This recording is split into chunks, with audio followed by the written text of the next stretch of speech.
Bonjour à tous et bienvenue dans une vidéo un petit peu spéciale aujourd'hui. J'ai très envie depuis longtemps de vous partager mes 10 livres préférés sur la Seconde Guerre mondiale. Comme c'est bientôt les fêtes au moment où j'enregistre cette vidéo et que au moment où vous la regardez, c'est peut-être prochainement l'anniversaire d'un ami ou que vous avez vous-même envie de vous faire plaisir, cette vidéo elle est pour vous. Alors bien entendu c'est pas une surprise, hein, je vais inclure les miens. Le tout dernier est sorti, Till the Job is Done, où on suit un officier de la 4e division américaine à travers toutes ses lettres de la Normandie jusqu'à l'Allemagne.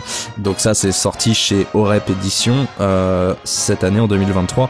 Et les deux Till Victory, le tome 1 Lettres de soldats alliés et le tome 2 Lettres du jour J à la victoire, où on suit dans ces deux ouvrages plus d'une centaine de soldats différents à travers leur correspondance inédite de 1939 à 1945 et sur à peu près tous les fronts d'Europe de l'Ouest. Bon, ça, c'est fait. Maintenant, mes livres préférés, j'en ai sélectionné 10. On va commencer tout de suite avec le premier, celui qui m'a fait commencer en fait la collection. C'est Mémoire d'objets, Histoire d'hommes de François Bertin, qui est édité chez Ouest France, comme les Till Victory, hein, très émouvant, avec des objets qui ont été produits à des millions d'exemplaires et qui ont pourtant des histoires absolument uniques, souvent tragiques. Et c'est vraiment voilà un livre que mon père m'a offert quand j'ai visité les plages du débarquement, et c'est un livre qui m'a permis de saisir cette aura qui entoure ces objets historiques, et j'ai eu très envie d'en posséder moi-même. Donc voilà, ce fut le début des fins de mois difficiles. Si vous démarrez dans la collection, évidemment, il faut vous procurer la Bible, hein, le guide du collectionneur. Donc là, on se concentre principalement sur le matériel américain. Et puis si vous êtes plutôt britannique, le livre Le soldat anglais, hein, du jour J au VE Day de Jean Boucherie, qui est très complet et vraiment très intéressant. Si vous avez besoin d'un petit peu de contexte sur la Seconde Guerre mondiale et que vous aimez les statistiques, le livre Infographie de la Seconde Guerre mondiale, hein, de Jean Lopez, vous avez du chiffre en veux-tu en voilà. Bon, moi j'ai eu une première édition qui était pas très bien imprimée, où du coup on pouvait pas voir ce qui était sur le centre de l'ouvrage, mais je sais qu'il a été réédité, hein, chez Perrin, et là pour le coup c'est non seulement un bel ouvrage, mais vraiment extrêmement complet et qui donne vraiment une idée de l'ampleur des combats, et voilà, vraiment un très beau livre, un très beau livre. Si vous aimez les témoignages du terrain, si vous suivez ma chaîne, c'est que c'est souvent le cas. Moi, mes deux livres vraiment préférés, personnellement, c'est mes deux auteurs préférés même, c'est Ernie Pyle et Bill Mauldin, qui sont deux vétérans, hein, en fait, hein. Ernie Pyle, c'était un journaliste qui a suivi les troupes sur le front, vraiment au plus près de la première ligne. Il a d'ailleurs été tué à Okinawa en 1945, et surtout il dressait des portraits extrêmement réalistes, très humains, des soldats, parce qu'il faut pas oublier que c'était avant tout des civils en uniforme, hein, pas des militaires de carrière. C'était vraiment des jeunes qui étaient jetés là-dedans et qui ont vécu l'enfer. Et ça, il le retranscrit extrêmement bien dans ses articles qui ont été compilés dans des ouvrages comme Brave Men, qui est absolument fascinant. Et Bill Mauldin, c'était un dessinateur, une vision très humoristique du front, voilà, avec beaucoup de sarcasme. Je trouvais ça vraiment très drôle, et pareil, c'était lui-même un soldat, donc il vous montre réellement le quotidien du soldat, sans tout le glamour qu'on peut y attacher. En réalité, voilà, c'était une vie qui était très difficile. Voilà, si vous voulez vraiment savoir ce que vivait le GI sur le front au quotidien.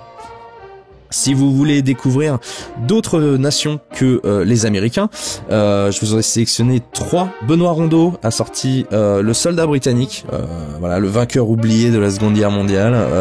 Il traite non seulement des troupes anglaises, mais également toutes les armées du Commonwealth, les Néo-Zélandais, les Australiens, etc.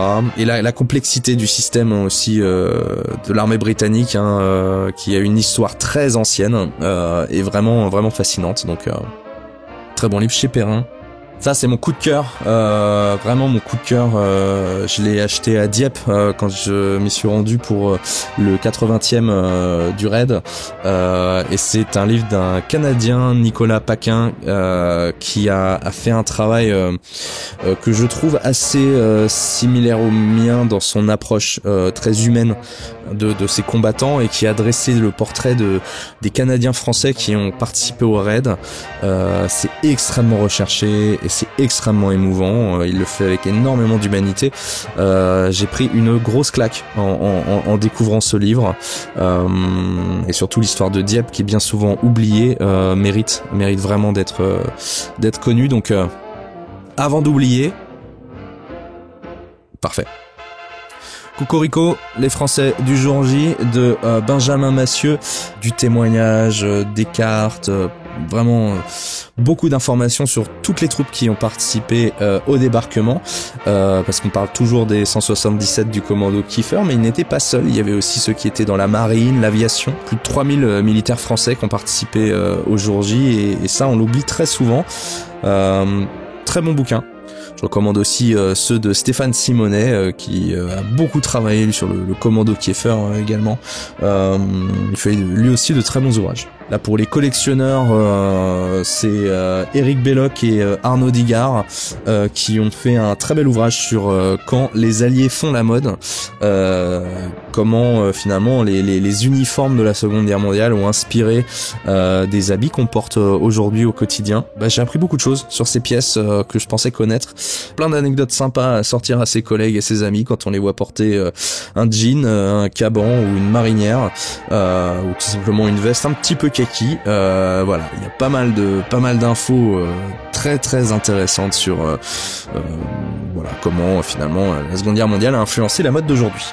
Et pour terminer, si vous avez des enfants, ou même vous-même, parce que finalement j'ai beaucoup apprécié ces BD, alors pourtant je suis pas du tout branché bande dessinée, c'est Scorep a publié voilà les 5 ouvrages Normandie juin 44, donc là j'ai le coffret avec les 5 plages du débarquement, et j'ai trouvé ça bien amené, ça traite de sujets qu'on n'évoque pas souvent, voilà, alors attention, hein, c'est un petit peu sanglant quand même par moment, c'est des BD je dirais pour les grands enfants, voilà, mais en tout cas elles sont très très belles, très bien illustrées, ça fera un beau cadeau également.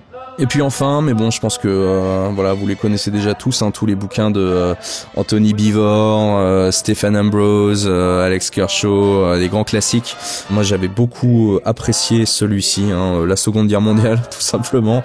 Il est extrêmement complet, il parle vraiment de tous les fronts, il y a des cartes, et puis voilà, il est bien épais, il y a de quoi lire, il y a de quoi faire.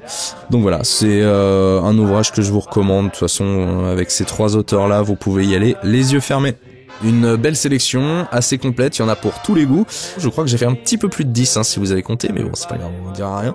Mais bon, en tout cas, si déjà vous partez sur Till Victory, Till the Job is Done, moi je serais ravi.